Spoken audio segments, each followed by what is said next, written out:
So, this is the part that's hard because I don't like sharing my opinion on this channel, but I've done it a lot in part one with how the teams performed and who I thought stood out and who I thought stunk up the place. But now it's time to talk about the lowest low of them all from this tournament. It breaks my heart to say it, but the United States arena soccer team performed so poorly in this tournament. I can't even call them the futsal soccer national team because that's not what they were. I called this was going to happen on several occasions in previous videos. I don't say that to brag. I'm super embarrassed by how this performance was. I know a lot of people that have subscribed to the channel on the first day we did live streams for this tournament were fans of Utica City, which is where a lot of the players and the coaches from, or our MASL followers. If you are new to futsal and that was your first exposure, first of all, let me apologize on behalf of the futsal community for such a poor showing of what our beautiful game could be. It was an embarrassment. It wasn't even the same sport everyone else in this tournament was playing. It was an abysmal performance from the United States, and I think that every single player on that team, with the exception of only a few, should be really embarrassed by their lack of effort and work ethic during this tournament, representing their country of all things. There was no heart. There was minimum effort.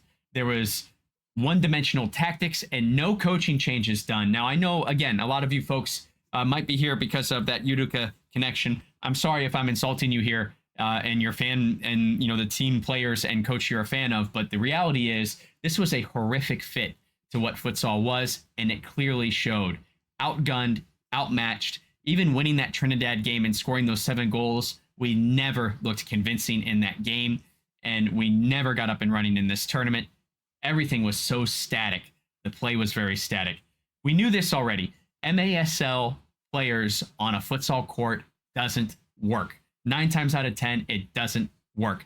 Now, Coach Duchan, when he was in charge of the program, did find some very talented arena soccer players that were able to be coached and learn and adapt to the futsal world.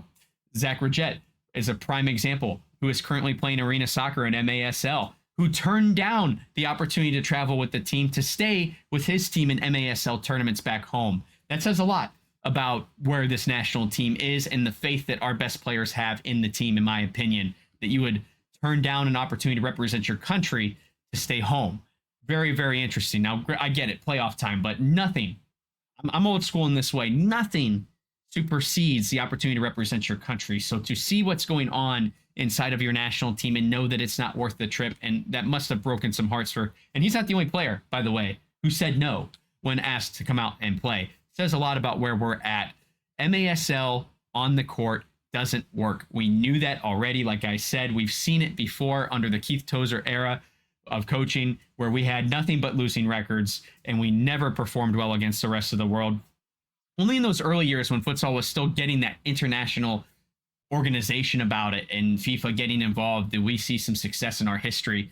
It's a little preloaded. It dates back to the early 2000s, and we haven't been as convincing since, except for that flash in the pan that was when we had Duchan as a coach and we had real futsal players representing us on the futsal court. You could clearly see these guys don't know how to play futsal. They were standing very static defensively and offensively. They were just making wild passes and shots, waiting for that plexiglass wall to correct their sloppy play. Newsflash, guys, no walls in futsal, and it moves much faster. You can't stand on the turf and wait for the ball to come to you like you can in outdoor soccer. This is futsal on the court. It's fast paced. Everybody's moving. It's quick decisions. There was none of that represented by the MSAL players that were there in United States shirts, and it was an absolute tragedy for the United States. Now, they were fortunate that they had a draw in this group and some lucky results. Quite frankly, against Guatemala, a very lucky result that got them through as one of the best third-place teams. Otherwise, they might have even been uprooted by Suriname, of all places, to get that best third-place spot had they not had Guatemala not show up for the first half of their match. Really a gift to make it through to that quarterfinal. But then our true colors showed in that Panama match. Just no grit, no effort. It was just awful. We took an 8-year regression, in my opinion, compared to where we were just 2 years ago, 1 year ago, before this change in coaching staff. The United States disrupted something that was working well to keep politics in check within their organizations and keep people happy, and they misprioritized the sport for us. It is an awful act of judgment on this, and they need to make a correction immediately.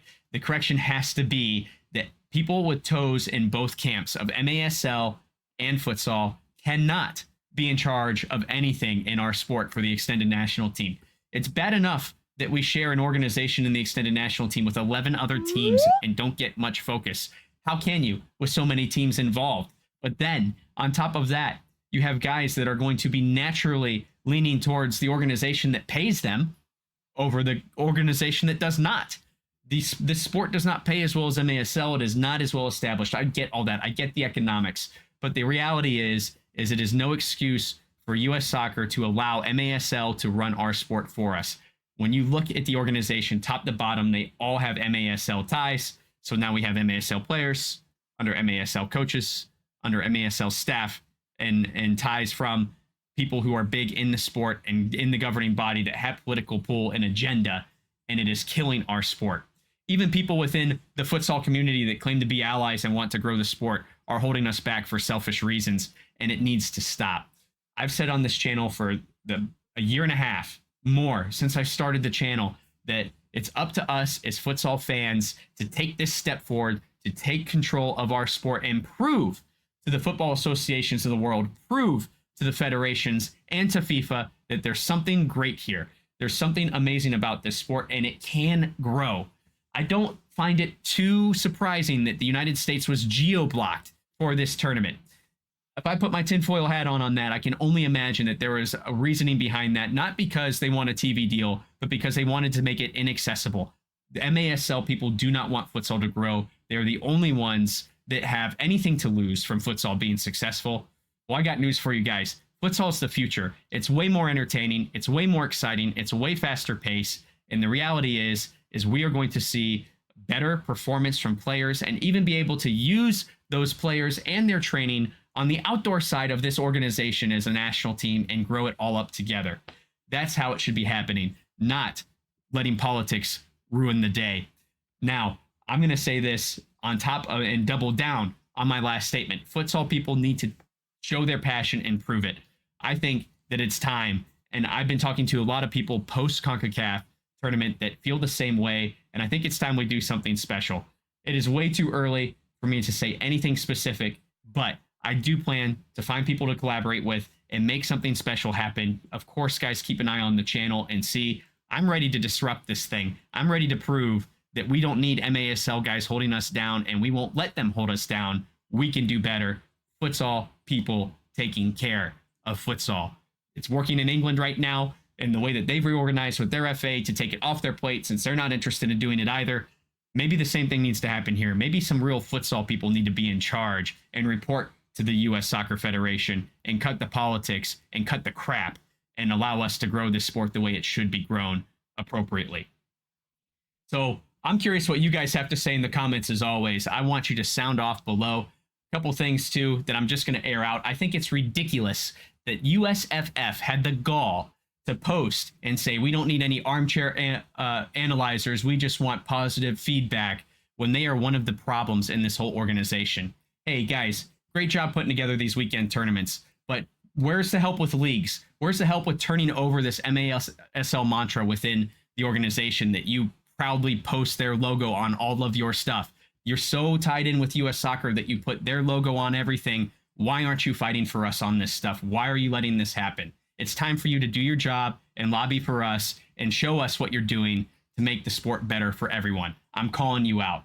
USYF, same thing. I'm calling you out. I see all your posts about all these academy affiliations that you guys are pulling together and all these things that collect money for your organization. And I don't blame you for making money. That's what these organizations need to do to be successful. But what have you done to move the sport forward and allow futsal people to cultivate the sport by themselves away from MASL and make it pure?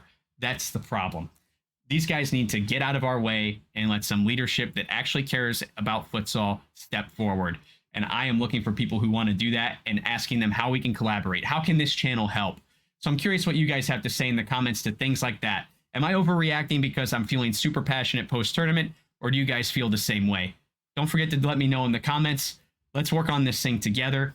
Join us in the Discord and start punching ideas through. Maybe we can find a way to disrupt this mantra and more or less to take a phrase from Game of Thrones, break the wheel and make something better than what we have right now for futsal. Until I see you guys then, don't forget to play with your soul.